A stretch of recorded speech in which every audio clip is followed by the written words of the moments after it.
Welcome to our channel. இந்த வீடியோவில் TNSTC driver cum conductor எக்ஸாமுக்கு வரக்கூடிய தொழில்முறை திறனறி தகுதி தேர்வு வினாக்கள் பற்றி தான் பார்க்க போகிறோம். இந்த சேனலுக்கு புதுசு அப்படின்னா சப்ஸ்கிரைப் பண்ணி வச்சுக்காங்க. பெல் ஐக்கானும் மறக்காமல் கிளிக் பண்ணி வச்சுக்காங்க. அப்போ தான் நாங்கள் போடுற வீடியோ இமீடியட்டாக உங்களுக்கு ரீச் ஆகும். இப்போ வீடியோக்குள்ளே போயிடலாம். இன்றைக்கி ஸ்பெசிஃபிக்காக ஒரு டாபிக் பற்றி பார்க்க போகிறோம். அதாவது மின் அமைப்பு பற்றி பார்க்க போகிறோம். இதுலேருந்து கண்டிப்பாக உங்களுக்கு கேள்விகள் வரும். அதனால் கவனமாக பாருங்கள். இது ஃபுல்லாகவே IRT book back questions. Okay, இது ஃபஸ்ட்டே மேட்ச் கொடுத்துருக்கேன். இதை மேட்ச் பண்ணி பாருங்கள். ஆன்சர் கண்டுபிடிக்க முடியுதான்னு பாருங்கள். ஃபியூ செகண்ட்ஸ் டைம் தரேன்.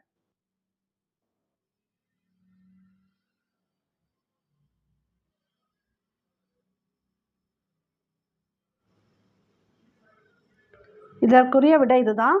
பேட்டரி என்ன பண்ணுன்னு பார்த்தீங்கன்னா மின்சாரத்தை சேமித்து வைக்கிறது. அது ரோலே பேட்டரியில் மின்சாரம் சேமித்து வைக்கப்படுகிறது. ஆல்டர்னேட்டர் என்ன பண்ணுன்னா மின்சாரத்தை உற்பத்தி செய்யும். டிப்பர் சுவிட்ச், இந்த டிப்பர் சுவிட்ச் தெரியும். அது என்னன்னா முகப்பு விளக்குகளின் ஒளிக்கதிர்களை தாழ்த்த பயன்படுகிறது. மெயினாக நைட்டில் ட்ராவல் பண்ணும்போது இது யூஸ் பண்ணுவாங்க. அந்த லைட்டை டிம் பண்ணி போடுவாங்க. அதுதான் இங்கே டிப்பர் சுவிட்ச் அப்படிங்கிறது. ஏன்னா ஆப்போசிட்டில் வரவங்களுக்கு அந்த கண் கூசக்கூடாது இல்லையா, அதனால அது டிம் பண்ணி போடுவாங்க. அதனால் அதுக்கு பேர் டிப்பர் சுவிட்சு. ஸ்டார்டர் மோட்டார் ஃப்ளைவீலை சுழல செய்து என்ஜினை இயக்குகிறது. இதோட ரோல் ஃப்ளைவீலை சுழல செய்து என்ஜினை இயக்குகிறது. அம்மீட்டர் தெரியும், மின்சாரத்தை அளக்க பயன்படுகிறது. வாகனத்தின் முன்பக்க கண்ணாடியில் விழும் மழைநீரை துடைப்பதற்கு டேஷ் பொருத்தப்பட்டுள்ளது.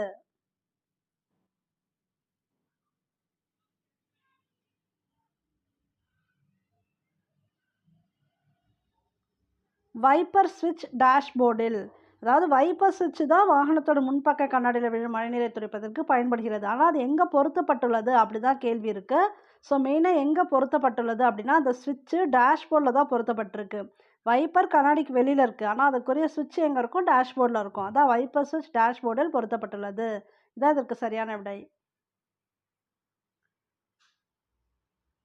பேட்டரியிலிருந்து மின்சாரத்தை ஸ்டார்டர் மோட்டாருக்கு டேஷ் எடுத்து செல்கிறது.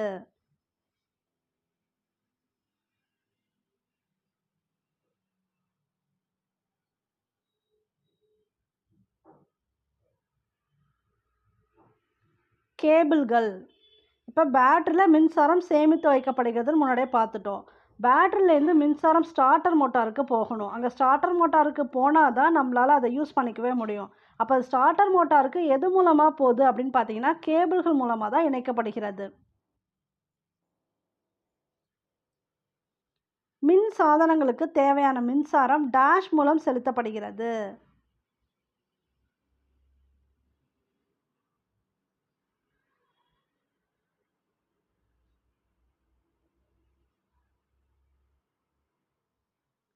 Junction box.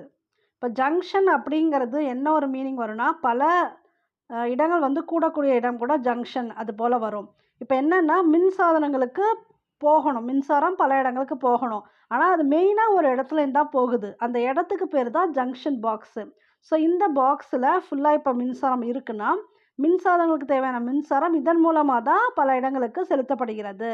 அப்போ இதுக்கு பேர் என்ன? Junction box.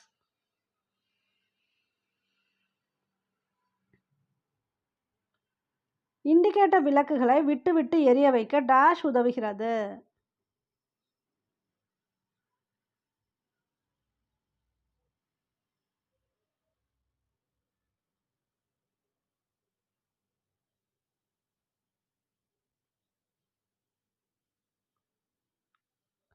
Flasher unit. Indicator விளக்குகள் விட்டு விட்டு எரியறதுக்கு என்ன மெயின்? அந்த ஃப்ளாஷ் விட்டு விட்டு எரியுது இல்லையா, அதனால அதுக்கு பேர் ஃப்ளாஷர் யூனிட். ஸ்டார்டர் மோட்டாரை இயக்க டேஷ்போர்டில் டேஷ் பொருத்தப்பட்டுள்ளது.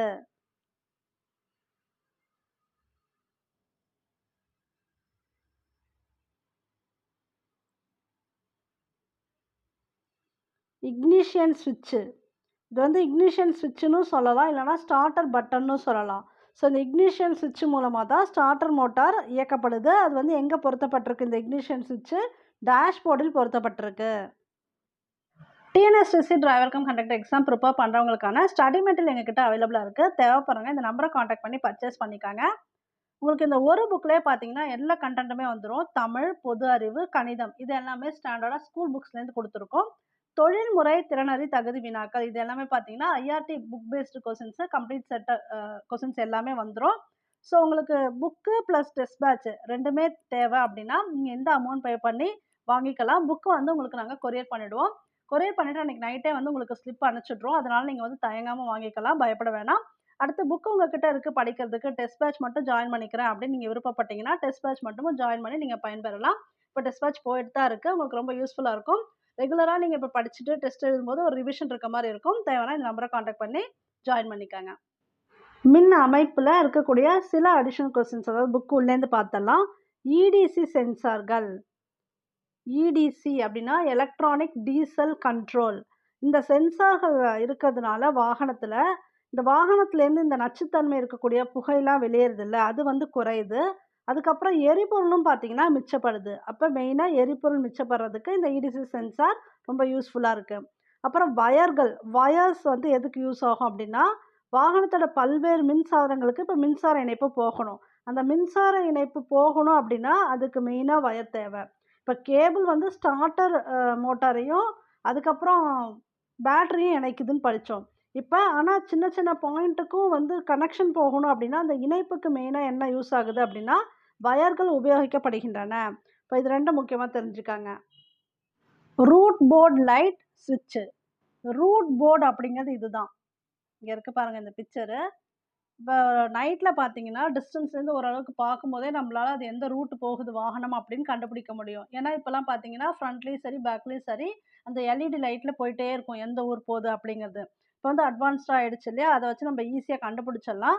அதுக்கு உரிய ஸ்விட்ச் எங்க இருக்கும்னு பார்த்தீங்கன்னா, டேஷ்போர்ட்ல தான் ஸ்விட்ச் இருக்கும். ஸோ இதுதான் ரூட் போர்ட் லைட்டு, ஸ்விட்ச்சு. இங்க இருக்கு பாருங்க இந்த பிக்சர். இதுவும் வந்து மின் அமைப்புல வந்துரும். மின் அமைப்புல ஏதாவது இப்ப பழுது ஏற்படுது அப்படின்னா, அதை சரி செய்யறதுக்கு ஓட்டுநர் என்னலாம் செய்யணும் அப்படிங்கிறதையும் பார்த்தரலாம். ஃபர்ஸ்ட் வந்து ஸ்டார்ட்டர் பட்டனை அழுத்தினால் என்ஜின் ஸ்டார்ட் ஆகவில்லை. இந்த பிரச்சனை வந்து அடிக்கடி வரும். அவங்க என்ன ஸ்டார்ட் பண்ணாலும் என்ஜின் வந்து ஸ்டார்ட்டே ஆகாது. அதுக்கு வந்து என்ன மெயின் ரீசன்னா, இது வந்து ஒரு மெயின் ரீசன். பேட்டரி வந்து டிஸ்சார்ஜ் ஆகியிருந்ததுன்னா, அத சார்ஜ் செய்யணும். பேட்டரி வந்து கரெக்ட்டா ஒழுங்கா இல்ல, அதுக்கு ஃபுல் சார்ஜ் இல்ல அப்படின்னா, இந்த பிரச்சனை வரும். என்னன்னா ஸ்டார்ட் ஆகாது. அப்ப பேட்டரி தான் ஃபர்ஸ்ட்டு செக் பண்ணணும். அப்படி இல்லன்னா, அத சார்ஜ் பண்ணிக்கணும். அப்புறம் ஸ்டார்ட்டர் பட்டன்ல கோளாறு இருக்கான்னு பார்க்கணும். ஸ்டார்ட்டர் பட்டன பொறுத்தவரைக்கும் ஏதாவது கோளாறு இருந்தாலும், அத வந்து மாத்தணும். அதனாலேயும் வந்து என்ன ஆகாதுன்னா, என்ஜின் வந்து ஸ்டார்ட் ஆகாது. அப்புறம் ஸ்டார்ட்டர் மோட்டார்லயும் ஏதாவது கோளாறு இருக்கான்னு பார்க்கணும். ஸோ ஸ்டார்ட்டர் பட்டன் செக் பண்ணணும். ஸ்டார்ட்டர் மோட்டார்ல ஏதாவது கோளாறு இருக்கான்னு பார்க்கணும். அடுத்தது பேட்டரி டிஸ்சார்ஜ் ஆகியிருக்கான்னு பார்க்கணும். இருந்ததுன்னா சார்ஜ் செஞ்சுக்கணும். பேட்டரியோட கேபிள் கரெக்ட்டா இருக்கான்னு பார்க்கணும். கேபிள் வந்து டைட்டா இருக்கணும். இப்ப வந்து உங்களுக்கு லூஸ் ஆயிடுச்சு அப்படின்னா, அந்த கனெக்ஷன் அங்க ஏதோ ப்ராப்ளம் ஆயிடும். ஏன்னா, அதுதான் இணைக்குது. நம்ம என்ன பார்த்தோம், கேபிள் தான் வந்து பேட்டரியிலேருந்து நமக்கு அந்த ஸ்டார்ட்டர் பட்டனுக்கு இணைக்கிறதுன்னு பார்த்துருக்கோம். அப்ப அந்த இணைப்புக்கு கரெக்ட்டானது கொஞ்சம் லூஸ் ஆயிட்டாலும் என்ன ஆகும்னா, நம்ம அத டைட் பண்ணணும். அது லூஸ் ஆனா கண்டிப்பா அது ஸ்டார்ட் ஆகுறதுல ப்ராப்ளம் வரும். அப்ப இதையும் செக் பண்ணணும். இந்த 4 விஷயங்கள் வந்து பார்த்துக்கங்க. அடுத்தது விளக்குகள் போன்ற மின் சாதனங்கள் எரியவில்லை. வேலை செய்யல. விளக்கு எரியல அப்படின்னா, இப்ப ஸ்விட்ச் போட்டும் லைட் எரியல அப்படின்னா, வீட்லயே நம்ம என்ன பண்ணுவோம், ஃபியூஸ் போயிடுச்சா தான் பார்ப்போம். ஏன்னா மெயின் ரீசன் நமக்கு வந்து எல்லா இடத்துலயும் லைட் எரியுது. நம்ம வீட்ல லைட் எரியலனாலே ஆட்டோமேட்டிக்கா என்ன பண்ணுவோம், அந்த ஃபியூஸ் தான் செக் பண்ணுவோம். அப்ப வாகனத்திலயும் அதேதான். ஸோ விளக்குகள் வந்து ஃபியூஸ் ஆகியிருந்தா, அத மாத்தணும். அப்புறம் ஜங்ஷன் பாக்ஸ்ல வந்து ஃபியூஸ் போயிருந்தாலும் ஃபியூஸ மாற்றணும். ஏன்னா, இப்ப வந்து நம்ப ஜங்ஷன் பாக்ஸ்லேருந்து தான் எல்லாத்துக்கும் கனெக்ஷன் போகுதுன்னு பார்த்தோம். இப்ப தான் நான் உங்களுக்கு வந்து சொன்ன ஒரு கொஸ்டின்ல. ஸோ ஜங்ஷன் பாக்ஸ்லேருந்து தான் பல விதமான மின் சாதனங்களுக்கு அங்க வந்து போயிட்டுருக்கு அப்படின்னு. அப்ப அங்க ஃபியூஸ் போயிருந்தாலும், அப்போ என்ன ஆயிடும்? எந்த விளக்கும் எரியாது. அப்ப அந்த ஃபியூஸையும் மாற்ற வேண்டும். பேட்டரி ஓவர் சார்ஜிங் ஆகிறது. இப்போ ஓவரா சார்ஜ் ஆகுது அப்படின்னா, அங்க என்ன பிரச்சனைனா, ஆல்டர்னேட்டை சரி செய்ய வேண்டும். ஏன்னா, மின்சாரத்தை உற்பத்தி செய்றது எது? இந்த ஆல்டர்னேட்டர். அப்ப அந்த ஆல்டர்னேட்டர் சரி செஞ்சுட்டா தான் இந்த ஓவர் சார்ஜ் ஆகுற ப்ராப்ளம் வந்து சால்வ் ஆகும். இல்லன்னா, அந்த ஆல்டர்னேட்டர ஒண்ணு சரி செய்யணும், இல்லன்னா மாத்திரணும். ஒருவேள பேட்டரி வந்து ஓவர் சார்ஜ் ஆயிட்டிருக்கு அப்படின்னா. அடுத்து ஆல்டர்னேட்டர் வேலை செய்யவில்லை. இது இன்னொரு வீடியோ பார்க்கும்போதே நம்ம பார்த்துருக்கோம். என்னன்னா, ஆல்டர்னேட்டர்ல வந்து எப்ப ப்ராப்ளம் வரும் அப்டின்னா, அந்த ஃபேன் பெல்ட் இருக்கு இல்லையா? அது தொய்வாக இருந்தால், அதாவது லூஸா இருந்துச்சுன்னா, அப்ப அங்க வந்து ஆல்டர்னேட்டர் வந்து வேலை செய்யாது. அதுவும் எப்படி இருக்கணும்? ஃபேன் பெல்ட் டைட்டா இருக்கணும். அப்ப அத டைட் செய்யணும். ஆல்டர்னேட்டர் பழுதாகி இருந்தால் சரி செய்ய வேண்டும். ஒண்ணு பிரச்சனை ஆல்டர்னேட்டர்ல இருக்கலாம். இல்லன்னா அந்த ஃபேன் பெல்ட் வந்து லூஸ் ஆகலாம். அப்ப அந்த ஃபேன் பெல்ட்ட டைட் செய்யணும். ஸோ இதெல்லாம் பார்த்தீங்கன்னா, மின் அமைப்புல ஏற்படக்கூடிய ப்ராப்ளம். அத எப்படி சால்வ் பண்ணணும்னு குடுத்துருக்காங்க. இது எல்லாமே ஞாபகம் வச்சுக்கங்க.